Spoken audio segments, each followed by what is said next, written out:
ভাবুন তো কেমন ছিল সেই ভয়ানক দৃশ্য, যখন এক মায়ের চোখের সামনে তার কলিজার টুকরো সন্তানদের এক একে ফুটন্ত তেলে ফেলে মারা হয়েছিল। এই নির্মম ঘটনার সূত্রপাত হয় ফেরাউনের রাজপ্রাসাদে। মাসিতা নামে একজন ইমানদার নারী সেখানে দাসী হিসেবে কাজ করতেন এবং ফেরাউনের কন্যার চুল আঁচড়ে দিতেন।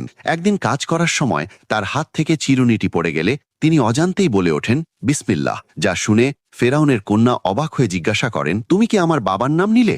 মাসিতা তখন এক মুহূর্ত দেরি না করে নির্ভীক চিত্তে উত্তর দেন, না, আমি সেই আল্লাহর নাম নিয়েছি যিনি আমার, তোমার এবং তোমার বাবারও একমাত্র রব। এই সত্য শুনে ফেরাউন চরম ক্ষিপ্ত হয়ে মাসিতাকে তার ধর্ম ত্যাগ করতে বলে, কিন্তু তিনি নিজের ইমানে পাহাড়ের মতো অটল থাকেন। তখন তাকে শাস্তি দিতে ফেরাউন এক বিশাল তামার পাত্রে তেল ফুটিয়ে তার চোখের সামনে এক একে তার সন্তানদের সেই ফুটন্ত তেলের আগুনে নিক্ষেপ করা শুরু করে। নিজের কলিজার টুকরোদের তিলে তিলে শেষ হয়ে যেতে দেখেও মাসিতা বিচলিত হননি। একদম শেষ